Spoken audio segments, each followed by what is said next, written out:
सुबह जैसे नॉर्थ कश्मीर में कल ट्रक ड्राइवर को मारा गया, उसमें कुतवा में बताया जाता है कि एक कस्टोडियल डेथ भी हुई है, क्या कहेंगे इस मामलों को लेकर? हैरत मुझे इस बात पे कि जिस तरह आप हमारी नुक्ताचीनी करने के लिए आए और हमसे सवाल करने के लिए आए, इसी लहजे और इसी जो है गुस्से में आप जाके एलजी साहब से पूछिए, क्योंकि ये उनका हद इख्तियार है।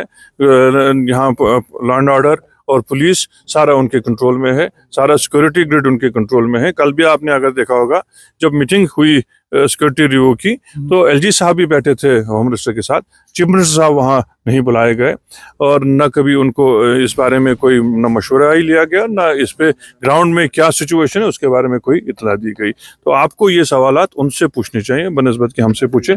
लेकिन हम, जैसे आपने पहले भी कहा, नेशनल कॉन्फ्रेंस की इलेक्टेड गवर्नमेंट है, चीफ मिनिस्टर साहब एक इलेक्टेड चीफ मिनिस्टर हैं, इनको डिसीजन मेकिंग में होना लाजमी है। और यहाँ जो कंट्रोल इस वक्त अगर सिक्योरिटी के हवाले से या जो सिक्योरिटी फोर्सेस को ज़्यादा चौकन्ना करने के हवाले से या लोगों की मुश्किलात को कम करने के हवाले से, हम यही कहते हैं कि ये सब तब मुमकिन है जब यहाँ रियासत का दर्जा हो और कंट्रोल एक जगह हो जो चीफ मिनिस्टर साहब के पास हो, जैसे पहले होता था।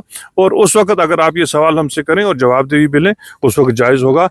आज मैं भी आपके साथ इसी तरह खड़ा हूँ कि हम इसके बारे में जो है अफसोस कर सकते हैं, इसके बारे में बहुत तशवीश है, लेकिन सरकार ने ये फैसला किया है कि इसके बारे में एक मजिस्ट्रियल इंक्वायरी होनी चाहिए और उसके बाद जो कसूरवार पाया जाए उसके खिलाफ कार्रवाई जरूर तो होगी। कहीं ना कहीं आप में भी काफी ज्यादा कंट्राडिक्शन है। कहीं एक जो लीडर्स आपके हैं वो तो 370 की मांग कर रहे हैं, आप स्टेटहुड की, कोई खुलकर नहीं बोल रहा है, क्योंकि एम्बिग्यूटी एंड वीक रेजोल्यूशन वो बोल रहा है कि उन्होंने पास किया था असेंबली। आप इसको किस तरह से लेंगे? आज के सिचुएशन जो ये है, ये कंट्रोल के हिसाब से है।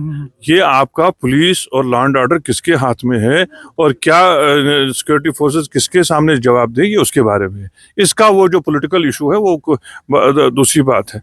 370 को वापस लेना तो आप ही पर कर रहे हैं। करेगी लाजमी सरकार, हम वहाँ हैं, लेकिन पोजीशन तो आपके सामने वाजे होनी चाहिए। एक इलेक्टेड गवर्नमेंट है, ये कोई सिलेक्टेड गवर्नमेंट नहीं है। इलेक्टेड गवर्नमेंट को लोगों का एतमाद है और ये एतमाद दिया गया है हर तरह की जो यहाँ जो गवर्नेंस है उसके लिए।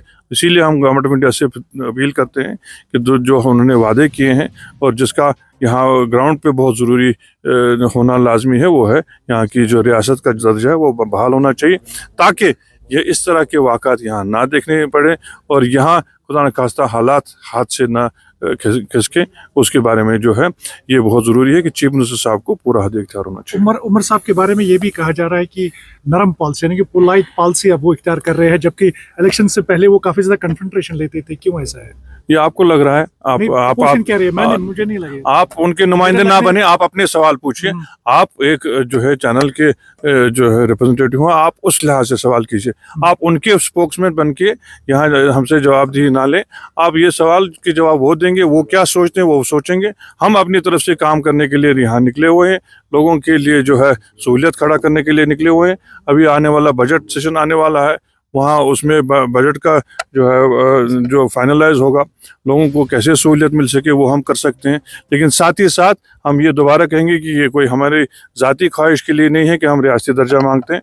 हम इसलिए चाहते हैं कि यहाँ इस किस्म के वाक़ात ना हो, खुदा न खास्ता और ऐसी जो है बेगुनाह जाने जो है वो ज़ाया ना हो, और उसके खमियाजा में जिस तरह से पकड़ दकड़ का सिलसिला शुरू हुआ है वो यहाँ ना हो। इस सिलसिले में एक ही कंट्रोल रहे और वो इलेक्टेड चीफ मिनिस्टर साहब के पास रहे, वो हमारी